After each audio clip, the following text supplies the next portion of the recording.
Sree Narayana Guru open യൂണിവേഴ്സിറ്റിയുടെ BA Malayalam language and literature പേപ്പറിലെ ഒന്നാമത്തെ സെമസ്റ്ററിലെ രണ്ടാമത്തെ ബ്ലോക്കിലെ രണ്ടാമത്തെ യൂണിറ്റാണ് നമ്മൾ ഇന്ന് ചർച്ച ചെയ്യുന്നത്. രണ്ടാമത്തെ യൂണിറ്റ് വള്ളത്തോൾ നാരായണ മേനോന്റെ അച്ഛനും മകളും എന്ന ഖണ്ഡകാവ്യമാണ്.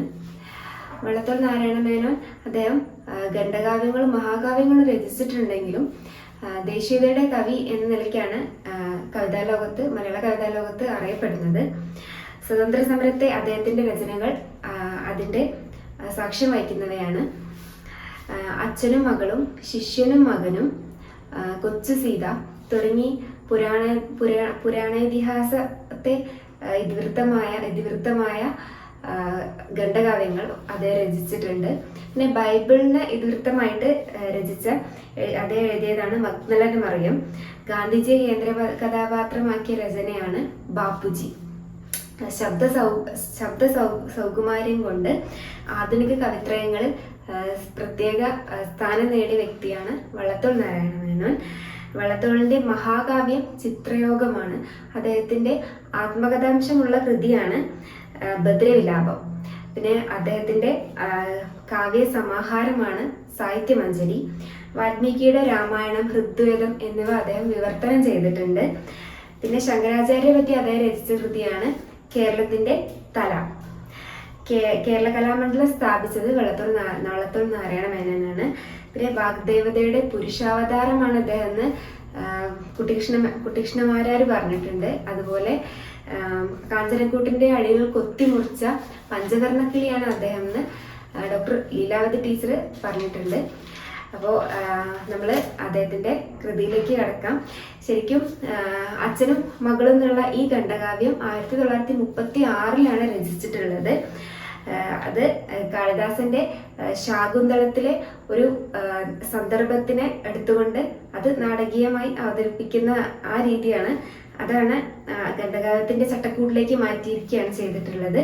അപ്പൊ നമുക്ക് ആദ്യം നമ്മൾക്ക് ഈ പഠിക്കാനുള്ള ഈ കാവ്യത്തിന്റെ ആശയം നോക്കാം. ഈ സന്ദർഭം ഏതാണെന്ന് നമുക്ക് നോക്കാം. അത് ഭർത്താവായ ദുഷ്യന്തനാൽ ഉപേക്ഷിക്കപ്പെട്ട ശകുന്തള കണ്വമഹർഷിയുടെ ആശ്രമത്തിൽ താമസിക്കുന്ന കാലത്ത് അവിടെ നിന്നാണ് അവർ പ്രസവിക്കുന്നത്. അവിടെ ജനിച്ച പുത്രനാണ് അവരുടെ സർവ്വധമൻ. മോന്റെ പേരാണ് സർവ്വധമൻ. അപ്പോൾ ആ സമയത്ത് ഭർതൃവിരഹത്താൽ ജീവിക്കുന്ന കാലത്ത് ഒരിക്കൽ കണ്വാശ്രമത്തിലേക്ക് വിശ്വാമിത്രൻ വരികയാണ്. കണ്വാശ്രമത്തിലേക്ക് വിശ്വാമിത്ര മഹർഷി വരികയാണ് ഇവരെ കാണാൻ. കണ്വ മഹർഷിയെ കാണാൻ വേണ്ടിയിട്ട് വിശ്വാമിത്രൻ വരികയാണ്. അപ്പോൾ ആ സമയത്ത് പുത്രനെ കാണുന്നുണ്ട്. പുത്രനെ കണ്ട് അപ്പൊ തന്നെ അവർക്കൊരു സംശയം തോന്നുന്നുണ്ട് വിശ്വാമിത്രന്. പിന്നെ ശകുന്തളയെ കാണുന്നു, സംസാരത്തിലൂടെ മനസ്സിലാക്കുന്നത് മകളാണെന്നൊക്കെ. അപ്പോൾ ഭർത്താവിനെ കുറിച്ച് അറിയുന്നു, വിശ്വാമിത്രനെ കുറിച്ച് അറിയുന്നു. അപ്പോൾ വിശ്വാമിത്രൻ അവളെ ഉപേക്ഷിച്ച് പോയതിൽ ദേഷ്യപ്പെട്ടിട്ട് അദ്ദേഹം ദുഷ്യന്തനെ ആണ് ഭർത്താവ് എന്ന് പറഞ്ഞ ദുഷ്യന്തൻ ശകുന്തളയെ ഉപേക്ഷിക്കപ്പെട്ട് പോയതറിഞ്ഞിട്ട് ശപിക്കാൻ ഒരുങ്ങുമ്പോൾ ശകുന്തള തടയുന്നതും അപ്പോൾ അദ്ദേഹം ശാപവാക്ക് മാറ്റി അനുഗ്രഹം ചൊരിയുന്നതും അതാണ് കഥാസന്ദർഭം. ഭർത്താവോട് കൂടിച്ചേർന്ന് നീ എത്രയും വേഗം കൂടിച്ചേരട്ടെ എന്ന് അനുഗ്രഹിക്കുകയാണ്. അപ്പൊ അതാണ് കഥാസന്ദർഭം. അപ്പോൾ മകളെ വേദനിപ്പിച്ചതിന് ആണ് അവര് ശപിക്കാൻ ഒരുങ്ങുന്നത്. പക്ഷെ ശകുന്തള എതിർത്തിട്ട് ആ ശാപവാക്കിനെ അനുഗ്രഹവാക്കാക്കി മാറ്റുകയാണ്. അപ്പോൾ നമുക്ക് അത് ആദ്യം കാവ്യത്തിന്റെ ഭാഗം വായിച്ചിട്ട് അതിന്റെ ആശയം പറയുന്ന രീതിയിലാണ് മുന്നോട്ട് പോകുന്നത്. അപ്പോൾ ആദ്യം ഇത് വായിക്കാം. ഗുരുപാദരെ കണ്ട് വന്ദിപ്പാൻ അവസരം അറിഞ്ഞു വരിക പോയി വത്സ നീ ശുനശ്രേഹ. ഞാനിങ്ങി അശോകത്തിൻ തണലിൽ നിൽക്കാമെന്ന നിൽക്കാമെന്നാരംഗമന്ത്ര നിത്തസ്വരമാക്കിയ സൂക്തം. പോക്കുവെയിലേശി സ്വർണ്ണമുരുക്കി ഒഴിച്ചത് പോലവേ മിന്നും ഹേമകൂട ശൈലത്തിൻ പാർശ്വേ കശ്യപാശ്രമ കാട്ടിലൊരിടത്തപരാന്ന നിശബ്ദസ്ഥിതി ഭജിച്ചുദിച്ചു പണ്ടേ കഥ. അതായത് ശൂന്യശേഖ, നീ കണ്ണുമാഷിക്ക് എപ്പോഴാണ് എന്നെ വന്ന് കാണാൻ അവസരം എന്ന് അന്വേഷിച്ചിട്ട് വരിക. ഞാൻ ഈ അശോകമരത്തിന്റെ തണലിൽ വിശ്രമിച്ചിരുന്നോട്ടെ എന്ന് പറയാണ് വിശ്വാമിത്രൻ. അപ്പോൾ അവിടുത്തെ അവസ്ഥ പറയണ, ഈ പോക്കുവെയില്, വൈകുന്നേരത്തെ പോക്കുവെയില് അവിടുത്തെ ഹേമകൂടപർവം സ്വർണ്ണം ഉരുക്കി ഒഴിച്ചതുപോലെ പൊതുവെ ആ നിറമാണ്. അപ്പോൾ ആ ഒരു സമയത്ത് പോക്കുവെയിൽ കൊണ്ടിട്ട് സ്വർണ്ണം ഉരുക്കി ഒഴിച്ചതുപോലെ തിളങ്ങി നിൽക്കുന്ന സമയമാണ്. അപ്പോൾ ആ ഒരു സമയത്തേക്ക് വർണ്ണിച്ചുകൊണ്ട് അദ്ദേഹം അവിടെ കാത്തു നിൽക്കുക എന്ന് പറയാണ്. ഒപ്പം ഉണ്ടായിരുന്ന ശൂന്യശേഖനെ പറഞ്ഞയച്ചുകൊണ്ട് അപ്പോൾ അദ്ദേഹം അവിടെ തണലിൽ നിൽക്കുകയാണ്.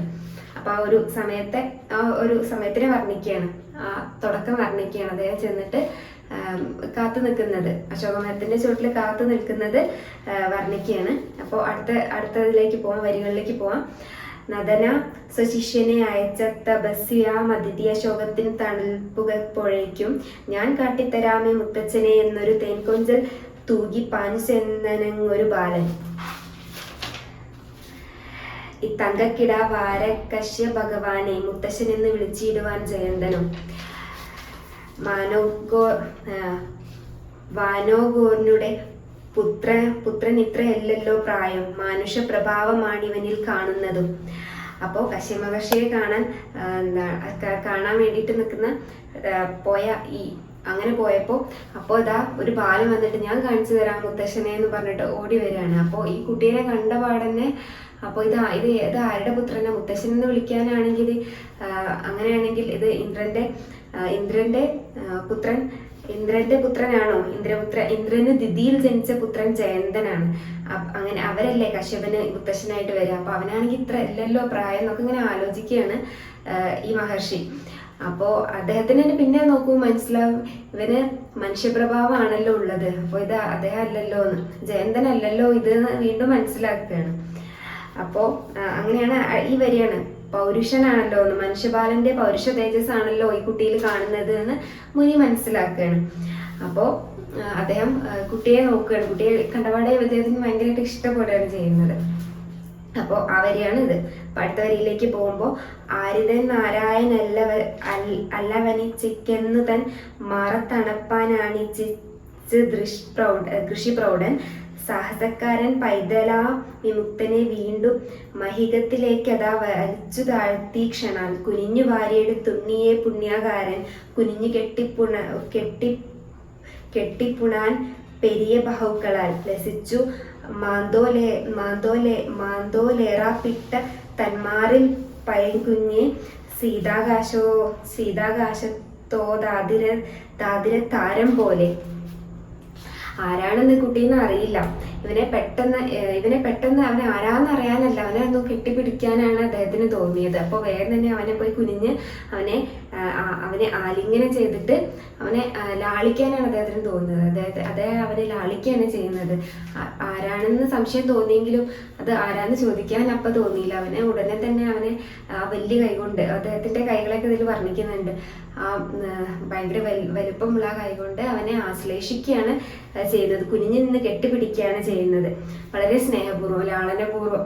ഇതിൽ പിന്നെ ആതിരത്താരം പോലെ എന്നൊക്കെ പറയുന്നുണ്ട്. അത് കുട്ടിയുടെ തേജസ്സും ആകർഷകത്വം ഒക്കെയാണ്.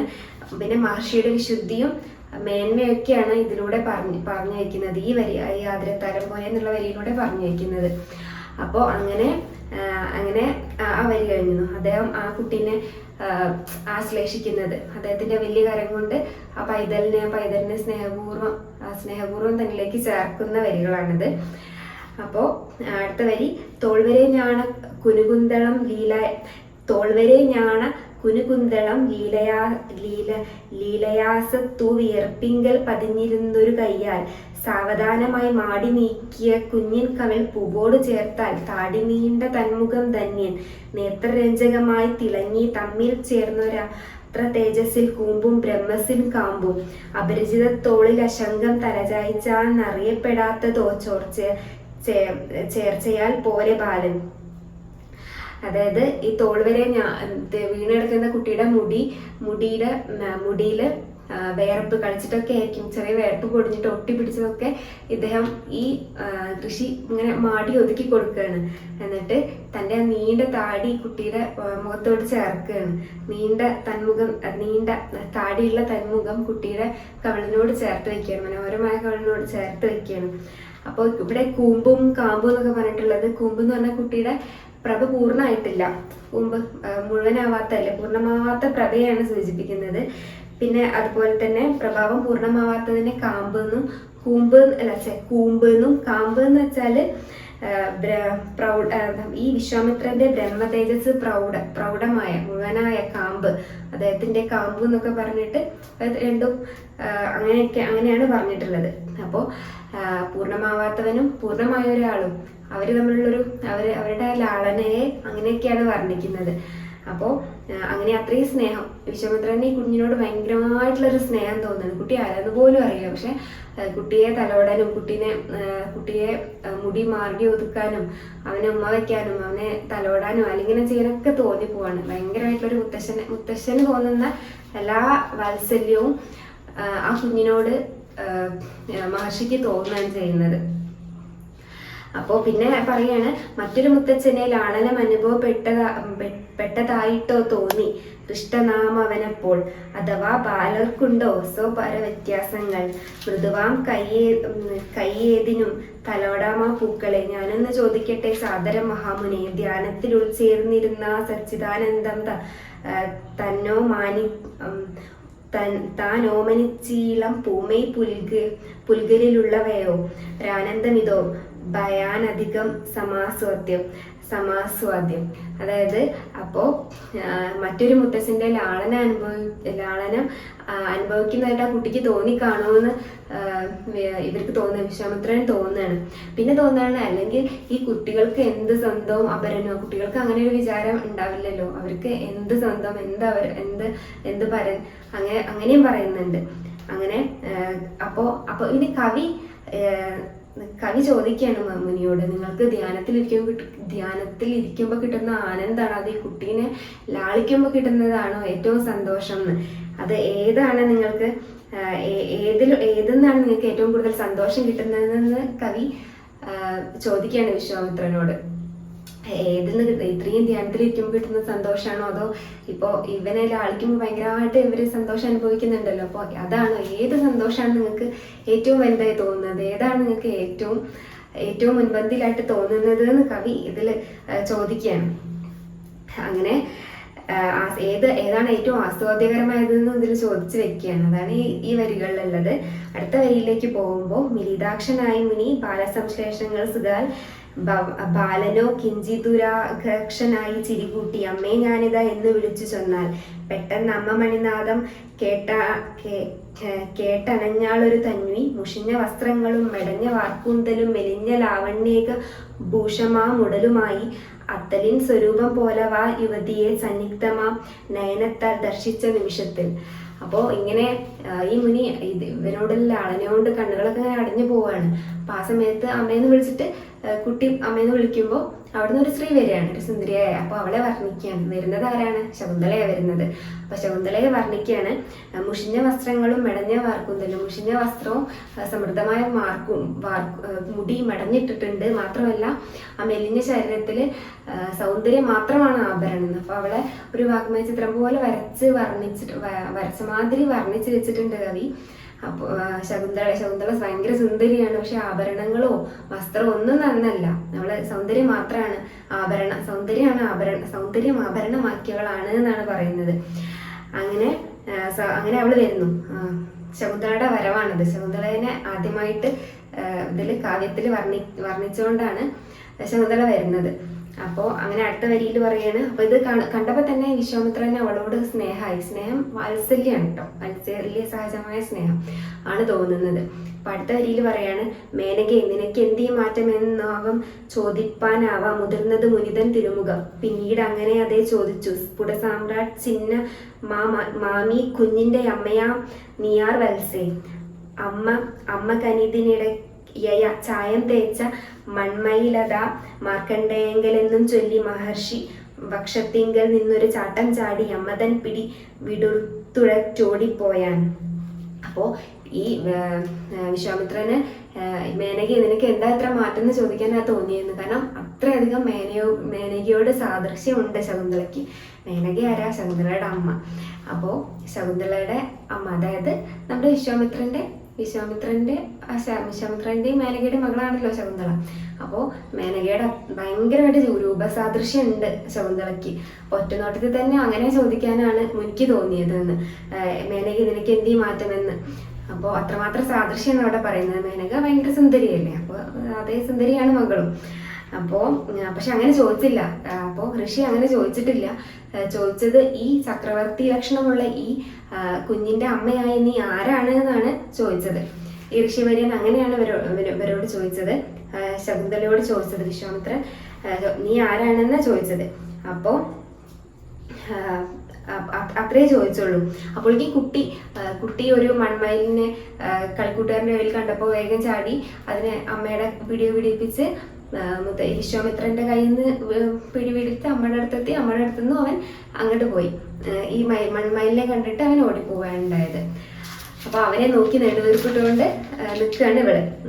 അപ്പോൾ അതാണ് ഈ വരികളിൽ. അടുത്ത വരി നോക്കുകയാണെങ്കിൽ ഉണ്ണി തന്നെ ഓട്ടം കണ്ട് നെടുതാം വീർപ്പൊന്നിട്ടു കണ്ണുനീരൊരുവിധം അടക്കി കയ്യും കൂപ്പി ഭക്തിയും അതിലേറെ സ്നേഹവും ഉൾക്കണ്ട കൊണ്ട് ആത്മവൃത്താന്തം അറിയിച്ചാൾ ഋഷിയെന്ന ധൃത്തയാൾ മുക്താത്മൻ പിറന്നേ വനത്തിൽ മാതൃപ്രദത്ത ഞാൻ കണ്ണു മഹർഷിയാൽ എടുത്തു പോറ്റപ്പെട്ടോൾ മനനാം ദുഷ്യന്തനാൽ ഗാന്ധർവ പരിണീത എന്നുടെ ജനകനോ വിശ്രുതൻ വിശ്വാമിത്രൻ. അപ്പോൾ ഇനിയുള്ളത് നമ്മുടെ ശകുന്തള പറയുന്ന വാക്കുകളാണ്. കുട്ടി ഓടിപ്പോയത് നോക്കി നെടുവീർപ്പിട്ട് നിന്നുകൊണ്ട് പിന്നെ ഒരുവിധം അവളുടെ വിഷമൊക്കെ അടക്കി കണ്ണീര് ഒരുവിധം അടക്കി പിടിച്ചുകൊണ്ട് അവള് ഭക്തിയും സ്നേഹവും ഒക്കെ കൂടി ചേർന്നിട്ട് പറയാണ്, ഞാന് നമ്മുടെ കണ്ണുമാഷിയുടെ വളർത്തുപുത്രിയാണ്. എന്നെ വളരെ ചെറുപ്പത്തിൽ തന്നെ അച്ഛനും അമ്മയും ഉപേക്ഷിച്ചതാണ്. പിന്നെ എൻ്റെ ഭർത്താവ് ദുഷ്യന്തനാണ്. അദ്ദേഹത്തിന് ഗാന്ധർവ വിധി പ്രകാരം ഞാൻ വിവാഹം കഴിച്ചതാണ്. അദ്ദേഹത്തിന് എനിക്കുണ്ടായ മകനാണ് ഇവൻ എന്ന് പറയാണ് കുഞ്ഞിനെ കാണിച്ചിട്ട്. അപ്പോൾ പിന്നെ പറയാണ്, എൻ്റെ അച്ഛനും അമ്മയും ഉപേക്ഷിക്കപ്പെട്ടവളാണ് ഞാൻ എന്ന് പറഞ്ഞല്ലോ. എന്നിട്ട് പറയാണ് എൻ്റെ അച്ഛൻ പ്രസിദ്ധനായ വിശ്വാമിത്രനാണ് എന്ന്. അപ്പോൾ അതാണ് ഈ വരികളിലുള്ളത് കേട്ടോ. അവളുടെ കഥ ചുരുക്കി പറയുന്നത്, ഞാൻ ഇങ്ങനെയൊക്കെയാണ്, എൻ്റെ അവസ്ഥ ഇങ്ങനെയൊക്കെയാണ് എന്ന് പറയുന്നതാണ് ഈ വരിയുള്ളത്. അടുത്ത വരിയിലാണ് ഞെട്ടലുള്ളത്. അപ്പോൾ ഇത് പറയുന്നത് വിശ്വാമിത്രൻ ആദ്യമായിട്ടാണ് മകളെ കാണുന്നത്. അപ്പോൾ അച്ഛന് മകളെ അറിയില്ല, മകൾക്ക് അച്ഛനെ അറിയില്ല, നേരിട്ട് കണ്ടിട്ടില്ല. കാണാത്ത അച്ഛനോടാണ് ശകുന്തള പറയുന്നത് വിശ്വാമിത്രനാണ് എൻ്റെ അച്ഛൻ എന്ന്. അപ്പോൾ ഇത് കേൾക്കുമ്പോൾ അടുത്ത വരിയിലാണ്, ഞാനോ വിസ്മൃതനായി പോയി താപസൻ തവതാതൻ താനല്ലോ മുനിസുതേ നിന്നോടീ സംസാരിപ്പോൻ ശരിയോർമ്മിച്ചേൻ നിന്നമ്മ മേനക തീർന്ന ക്ലേശനാം എവിടേക്കും നീരുറന്നിതോ കണ്ണിൽ ഞാൻ അനുഗ്രഹീതയായി താതദർശനത്താലെ ജ്ഞാനന്ദകുലം കാൽക്കൽ വീണ നന്ദിനിയാളെ തത്വരം പിടിച്ചെഴുന്നേൽപ്പിച്ചു നെറുകിയിൽ 100 ഘാടം മുഖർന്നാൻ മുനിവര്യൻ. ഇത് കേട്ടപ്പോൾ തന്നെ നമ്മുടെ വിശ്വാമിത്രൻ ആകെ വിസ്മൃതനായി. ഞെട്ടിധരിക്കുന്നത് ഇതാണോ മോളെന്ന് ആലോചിച്ചിട്ടില്ല. പെട്ടെന്ന് അദ്ദേഹത്തിന് മേനകയായിട്ടുള്ള കഥ ഓർമ്മ വന്നതാണ്. മേനകയുമായിട്ടുള്ള പരിണയമൊക്കെ ഓർമ്മിച്ച് അദ്ദേഹം പെട്ടെന്ന് വിസ്മരിതനായിപ്പോയി. എന്നിട്ട് പെട്ടെന്ന് ഞാൻ ഓർമ്മിക്കുന്നു, നിന്റെ അമ്മ മേനകയല്ലേ എന്ന് അങ്ങോട്ട് ചോദിക്കുകയാണ്. അച്ഛനാന്ന് പറഞ്ഞപ്പോഴേ ഇവർക്ക് പെട്ടെന്ന് മനസ്സിലായി. രൂപം കണ്ടാൽ തന്നെ മനസ്സിലായല്ലോ ഇത് മേനകയുടെ പോലെ ഉണ്ടെന്ന്. അപ്പൊ തന്നെ അദ്ദേഹം പറഞ്ഞു, നിന്റെ അമ്മ മേനകയല്ലേ, എനിക്ക് ഓർമ്മ വന്നു. ഭയങ്കര സന്തോഷമായി അദ്ദേഹത്തിന്. കൊച്ചുമോനെ കണ്ടപ്പോഴും ഭയങ്കര സന്തോഷമായിട്ട് മകളുടെ നെറുകിൽ ഒരു 100 ഘാടമായിട്ട് ഉമ്മ വയ്ക്കുകയാണ് ചെയ്യുന്നത്. സ്നേഹവാത്സല്യത്തോടെ ആദ്യമായിട്ട് മകളെ കാണുകയാണ്. മകളെയും മകളുടെ മകനെയും ഒക്കെ കൂടി ഒപ്പാണ് കാണുന്നത് അച്ഛൻ. അപ്പോൾ അതിൽ ഭയങ്കരമായിട്ട് സന്തോഷിച്ചിട്ട് അദ്ദേഹം പെട്ടെന്ന് അദ്ദേഹം തൻ്റെ തപസ്സിൻ്റെയോ അതൊക്കെ മറന്നുപോയിട്ടൊരു സദാ മനുഷ്യനാവുകയാണ്. ഒരു സാധാരണ അച്ഛനായി മാറുകയാണ് ഇവിടെ. അപ്പോൾ ഇവിടെ ഈ കവി ഏതൊക്കെ തരത്തിൽ ജീവിക്കുന്നതായാലും ഏതൊക്കെ ഉന്നതങ്ങളിലുള്ളതായാലും ആത്മീയതയിൽ എത്ര ഉന്നതങ്ങളിൽ നിൽക്കുന്ന ആളാണ് ഇദ്ദേഹം വിശ്വാമിത്രൻ. പക്ഷെ മകളെയും മകളുടെ മകനെയും ഒക്കെ കണ്ടപ്പോൾ സാധാരണ ഒരു മനുഷ്യനായി മാറി, മനുഷ്യന്റെ എല്ലാ വികാരങ്ങളും പുറത്ത് കാണിക്കുന്ന അവസ്ഥയിലായി എന്ന് ഇതിലൂടെ പറയുകയാണ്. ഇതിൽ ഫുള്ള് വിശ്വാമിത്രനെ അങ്ങനെയാണ് ചിത്രീകരിച്ചിട്ടുള്ളത്. അദ്ദേഹം ഈ മകനെ കാണുമ്പോൾ, ഈ മകളുടെ മകനെ കാണുമ്പോൾ തന്നെ അദ്ദേഹത്തിന് ഭയങ്കരമായിട്ടുള്ള ഒരു വാത്സല്യം തോന്നുന്നുണ്ട്, പെരക്കിടാവിനോടുള്ള ഒരു വാത്സല്യം തോന്നുന്നുണ്ട്. അതുപോലെ തന്നെ മകളാണെന്ന് അറിഞ്ഞപ്പോഴും സാധാരണ ഒരു മനുഷ്യനായിട്ട് മാറുകയാണ് ഇവിടെ വിശ്വാമിത്രൻ ചെയ്യുന്നത്. അപ്പോൾ അങ്ങനെ അടുത്ത വരിയിലേക്ക് വരുമ്പോൾ, തുടച്ചാൻ അവളുടെ കണ്ണുനീർ വലം കൈയാൽ, തളവിക്കൊണ്ടാൻ മന്ദം പുറത്തു മറ്റേ കൈയാൽ, നൃപനാം ജാമാതാവിൻ ക്ഷേമവും അന്വേഷിച്ചാൽ, അഭദ്ര്യ വാത്സല്യമേ വശിയും വശങ്കൻ തേ, ഓമനെ തവ പേരെന്തുണ്ണിതൻ പേരും ചൊല്ലു, ഭൂമി ശമഹിഷിനി വന്നതെന്തിനീ കാട്ടിൽ, ഉടനെ വീണ്ടും കമ്പുകുണ്ടിതൻ കണ്ടത്തിൽ നിന്നിടറി പുറപ്പെട്ടിതങ്ങൊരു വീണാക്കുവാണ്.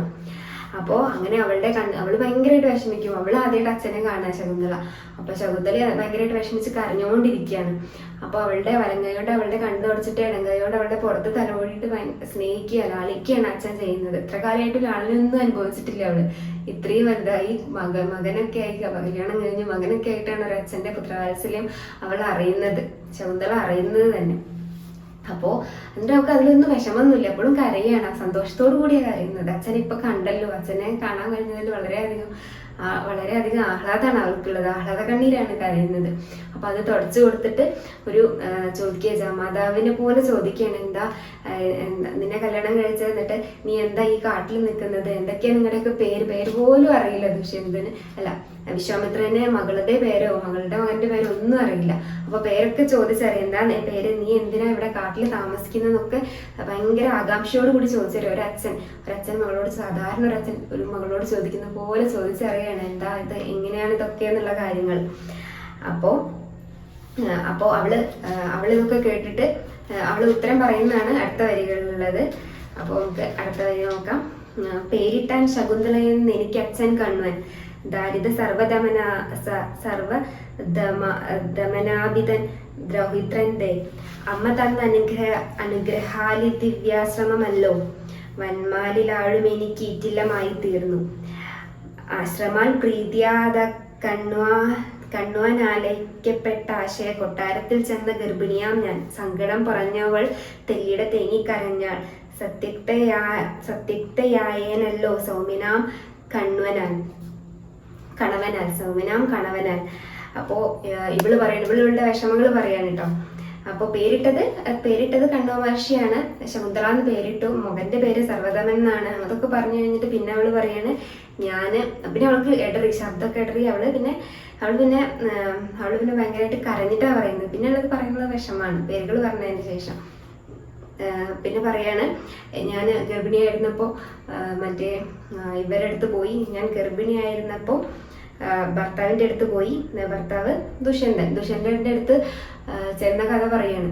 അപ്പോ അവളെ ഉപേക്ഷിക്കുകയാണ് അദ്ദേഹം ചെയ്തതെന്ന് പറയാണ്. അപ്പോ ഇത് പറയുന്നത് എന്താണെന്ന് വെച്ചാൽ, ശാന്തനായ ഭർത്താവിനാൽ ഭാഗ്യക്കെട്ട എന്നെ ഉപേക്ഷിച്ചു എന്ന്. ശാന്തനായ ഭർത്താവ് ഭാഗ്യക്കേട് കൊണ്ട് എന്നെ ഉപേക്ഷിച്ചു എന്നാ പറയുന്നത്. അല്ലാതെ ഭർത്താവിനെ ഒരു തരത്തിലും കുറ്റം പറയുന്നേ ഇല്ല ഈ സ്ത്രീ. ശാന്തനായ ഭർത്താവ് ദുഷ്യന്തനെ വളരെ നല്ലവനായിട്ടാണ് അപ്പോഴും അവൾ പറയുന്നത്. അദ്ദേഹം തന്റെ ഭാഗ്യദോഷത്താൽ മാത്രമാണ് താൻ ഉപേക്ഷിക്കപ്പെട്ടത് എന്നാണ് പറയുന്നത്. അപ്പോൾ നമ്മൾക്ക് ഈ ഒരു കാവ്യം നമുക്ക് ഇന്നത്തെ ഇത് 1936 എഴുതിയ കാവ്യാണിത്. അപ്പൊ നമ്മൾക്ക് ഇന്ന് വെച്ച് നോക്കുമ്പോൾ ശരിക്കും നമുക്ക് തീരെ ഇവളുമായി സമരസപ്പെടാൻ പറ്റില്ല. ആ സമയത്ത് ഒരു കുലസ്ത്രീയാണ് ശകുന്തള.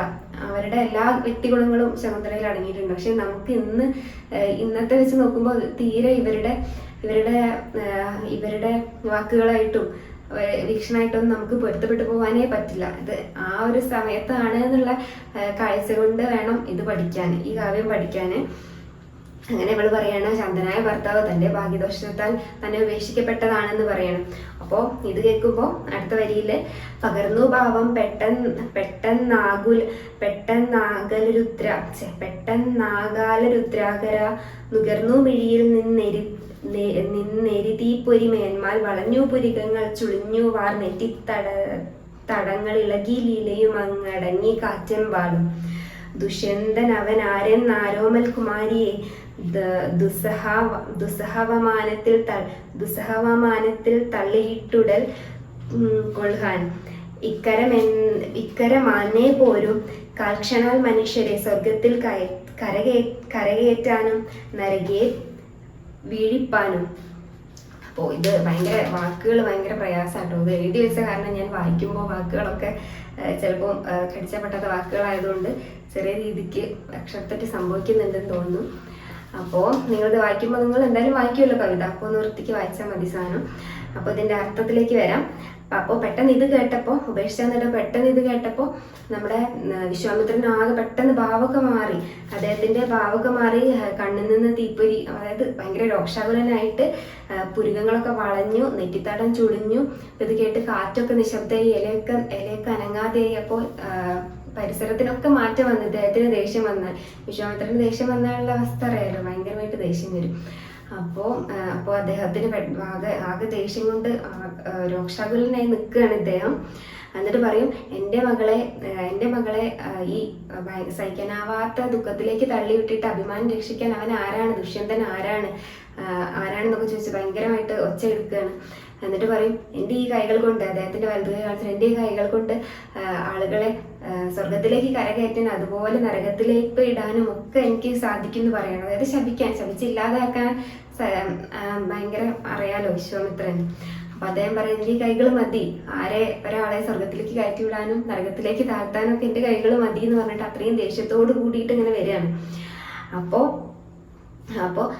അടുത്ത വരിയിൽ പറയാം, നപൗരവൻ കേട്ടിട്ടില്ലേ ത്രിശങ്കു ഹരിചന്ദ്രന്മാരുടെ അനുഭവം കൗശിക പ്രഭാവചം, ഒരിക്കൽ കൂടി ഇതാ കണ്ടുകൊള്ളട്ടെ ലോകം ശരിക്കാതെന്റെ വൻ തപ പ്രഭാവത്തെ, തനിയെ വേട്ടന്തർ ഭഗ്നിയാം സാധുശ്രീയെ, തനിക്കേറ്റ ഹേതുവായി ത്രജിച്ച ദുരാത്മാവെ, ബ്രഹ്മാവത്തെ പശക്തിയ വരുത്തിച്ചാരെ നിർത്തി ബ്രഹ്മർഷി പദം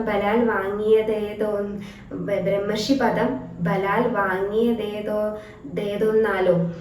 അപ്പൊ പറയാണ്, ഈ ലോകം ഒന്നുകൂടി കാണട്ടെ ഈ വിശ്വാമിത്രന്റെ ശക്തി എന്ന് പറഞ്ഞുകൊണ്ട്, അദ്ദേഹം വളരെ തപസ്സിന്റെ ശക്തി എന്ന് പറയുന്നുണ്ട്.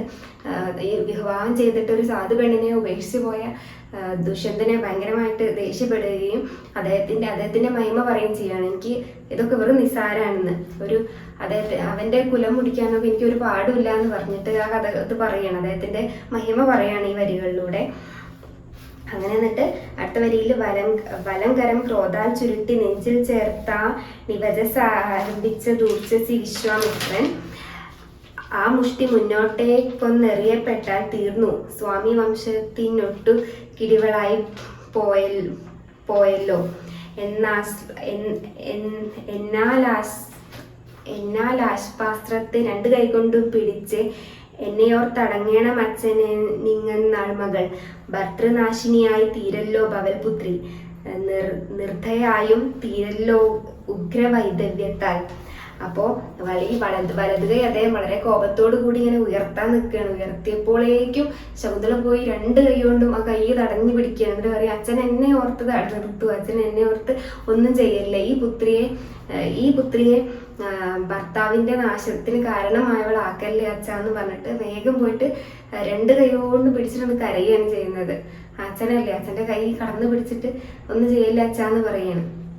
അപ്പോൾ ഇവിടെ ശകുന്തള ചെയ്തൊരു ഭയങ്കര വലിയ കാര്യമാണ്.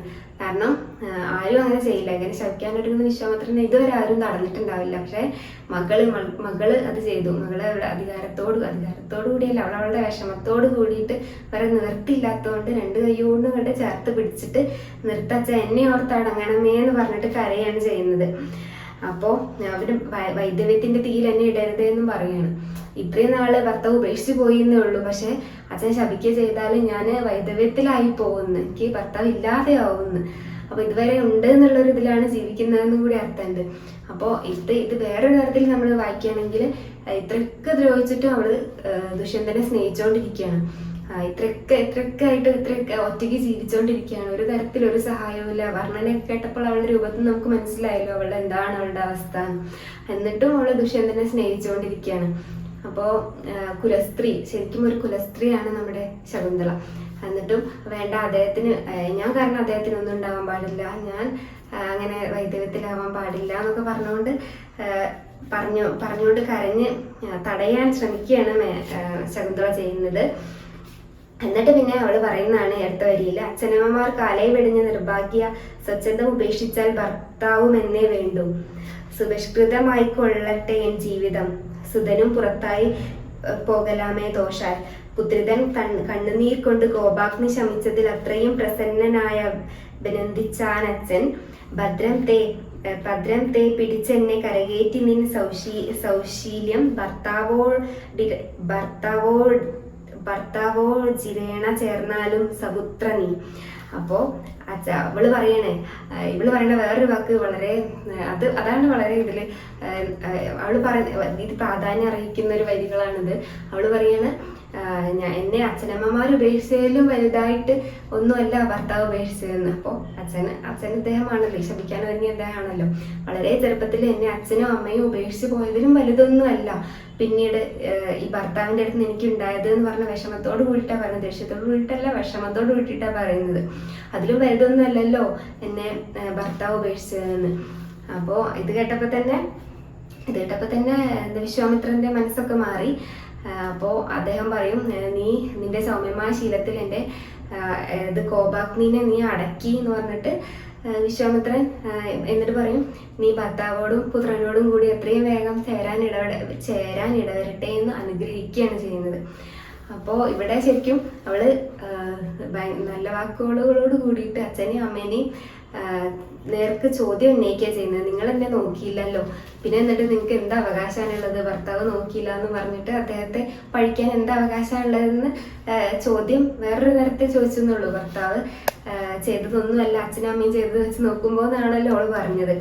അപ്പോൾ പിന്നെ അത് മാത്രമല്ല അവള് പറയുന്നുണ്ട്, എന്നെ കാരണത്തിൽ മകനും പുറത്തായി പോകരുതെന്ന്. അപ്പോൾ ഞാനോ ഭാഗ്യമില്ലാത്തൊരു ജന്മമായി പോയി, പക്ഷെ അതുകൊണ്ട് എൻ്റെ മകനൊരു ദോഷം വരരുത് എന്നും കൂടി ഇതിൽ പറയുന്നുണ്ട്. അങ്ങനെ വിശ്വാമിത്രന്റെ കോപത്തെ ശകുന്തള ഇല്ലാതാക്കുകയാണ് ചെയ്തത്. പകരം അദ്ദേഹം അനുഗ്രഹിക്കുകയാണ് ചെയ്തത്. ശപിക്കാൻ തുടങ്ങിയ കൈ കൊണ്ട് അദ്ദേഹം അനുഗ്രഹിക്കുകയാണ് ചെയ്യുന്നത്.